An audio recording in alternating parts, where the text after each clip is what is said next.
O relator da CPMI do INSS, o deputado Alfredo Gaspar, ele fez críticas à anulação da quebra de sigilo bancário e fiscal da empresária Roberta Luxinger, feito pelo ministro do Supremo Tribunal Federal, Flávio Dino. Ele acredita que essa decisão deverá abrir precedentes que podem levar até mesmo à anulação da quebra de sigilo de Fábio Luiz Lula da Silva, o filho do presidente, conhecido como Lulinha.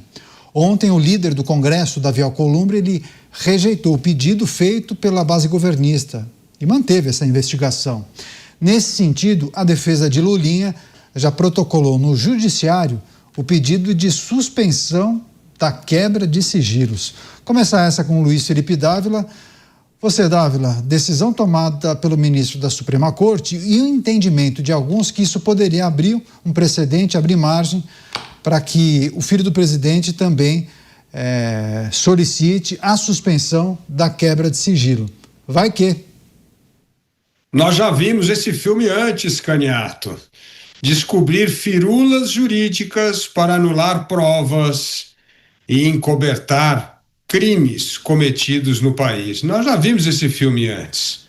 E desta vez, coincidentemente, trata-se do filho do presidente da República, que está sendo recebido com muito boa vontade por um ex-ministro do governo, que agora é ministro do Supremo.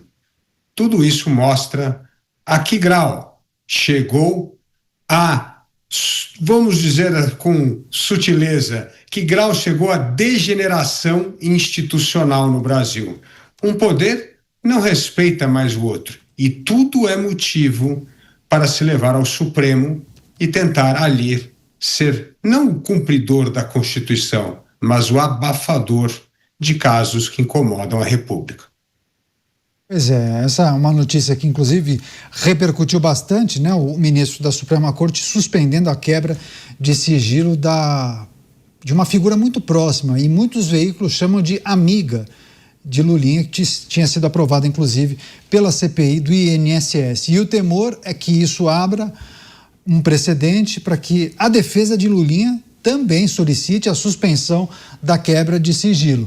Como disse o Dávila Mota, não seria nenhum absurdo, né? Afinal, já vimos coisas parecidas acontecerem. Não é nenhum absurdo. Nunca foi fácil para o cidadão leigo entender certas decisões judiciais. A gente tem que admitir isso. Isso é normal e acontece em todos os países. Agora, a situação aqui do Brasil, ela pertence a uma categoria completamente diferente. Porque aqui há decisões judiciais que não só fogem à lógica, mas também não guardam nenhuma conexão com outras decisões anteriores tomadas em contextos similares. Ou seja, o precedente não quer dizer nada.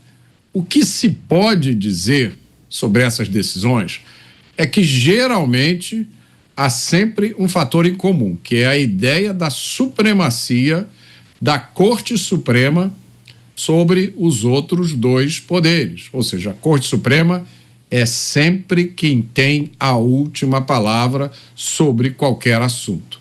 E quando você soma isso ao ativismo judicial é quando os magistrados acham que cabe a eles fazer políticas públicas.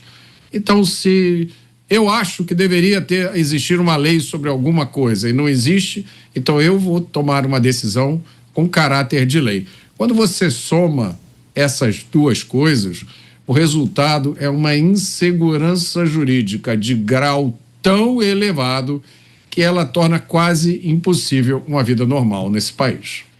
Pois é, qual é a justificativa para a suspensão da quebra de sigilo da amiga de Lulinha? O ministro Musa disse que a CPI acabou aprovando 87 requerimentos sem a fundamentação individualizada, ou seja, tratando de algo bem específico do regimento de uma comissão do Congresso Nacional, ou seja, é o detalhe do detalhe do detalhe, porque muitas vezes a aprovação acontece em bloco, né? Bom, eles vão aprovar os 87 requerimentos, se ninguém tiver nada contra essa aprovação, permaneçam como estão. se ninguém falar nada, aí o presidente da comissão fala, aprovado. E aí o que o ministro diz? Bom, teria que ser feita a leitura de requerimento por requerimento, 87, requerimento por requerimento, e aí faria abertura para que cada integrante da comissão fizesse a sua manifestação. Ou seja, eu fico imaginando, né? Tem o regimento, e aí os parlamentares, os congressistas, presumo, né, devem respeitar o regimento, as regras ali para a realização daquela comissão. Mas aí houve a judicialização e o entendimento do representante do judiciário de que não houve respeito à legislação. A análise deveria ser feita de maneira detalhada, requerimento por requerimento. É aquela história da vírgula, né, Musa? A história da vírgula, a história do vamos dificultar ao máximo para que isso não aconteça da forma como nós não queremos, que sai exatamente como busca os detentores desse poder. Então aqui, claramente, o que eu vejo é um choque entre os poderes, mas aqui a coisa começa a ficar bastante delicada, porque nós estamos falando de uma CPMI, você está falando de um legislativo que cada vez tem um poder maior por conta das emendas, que a gente já discutiu várias vezes aqui, outra obscenidade no Brasil com mais de 60 bilhões de reais. Ao mesmo tempo, é um Senado que é o único que pode pautar impeachment de juízes da Suprema Corte e esse judiciário peitando e batendo de frente agora com o legislativo que supostamente é o representante do povo lá dentro e não decisões monocráticas, principalmente aquelas que dificultam, burocratizam todo um processo para que saiam exatamente como eles querem, dificultem que as informações sejam públicas, né?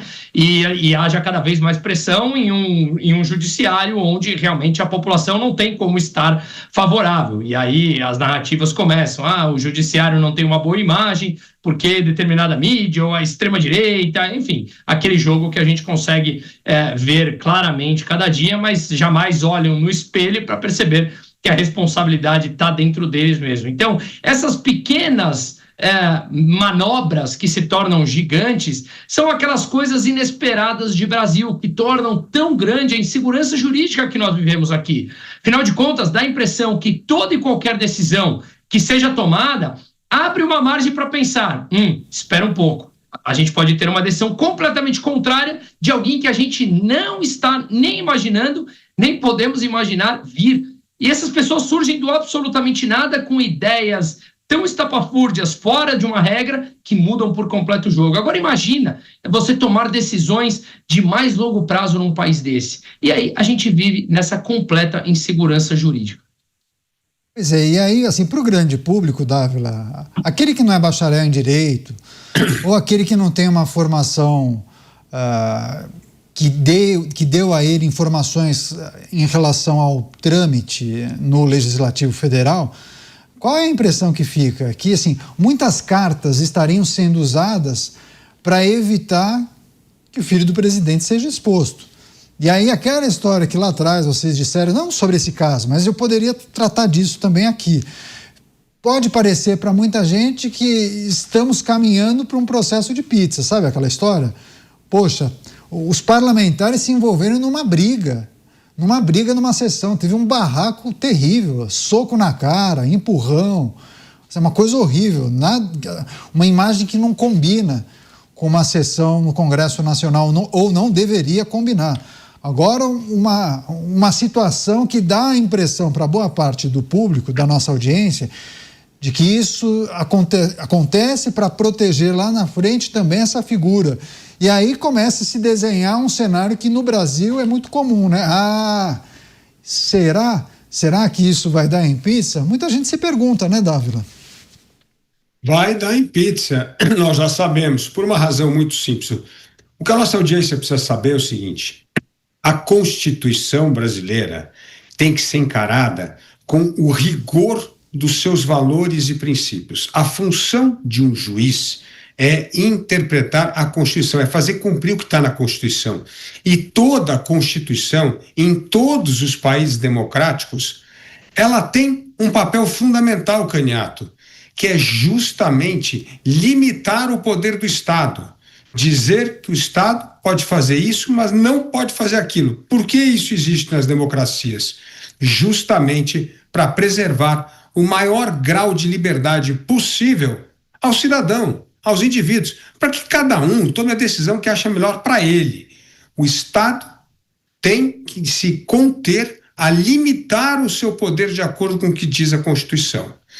Quando no Brasil você deixa de respeitar rigorosamente o que está na Constituição e começa a interpretar a Constituição de acordo com a sua visão ideológica, sua preferência política, seu voluntarismo pessoal, o direito entra no campo do que nós chamamos da subjetividade.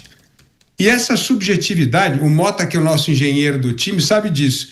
Cada dia ela diverge um grau. De repente ela abriu uma boca de jacaré de muitos graus. É isso que está acontecendo no Brasil. E quando isso acontece, a lei perde o sentido e a única coisa que faz sentido é a interpretação individual do juiz sobre o que é justo, o que é injusto, o que é verdade, o que é mentira. E isto gera insegurança jurídica, imprevisibilidade das regras do jogo e impunidade. Esse é o estado lamentável que o Brasil se encontra hoje. Porque aqueles que deveriam zelar pela lei esqueceram a lei e passaram a fazer uma leitura da lei de acordo com a sua ideologia, suas preferências políticas.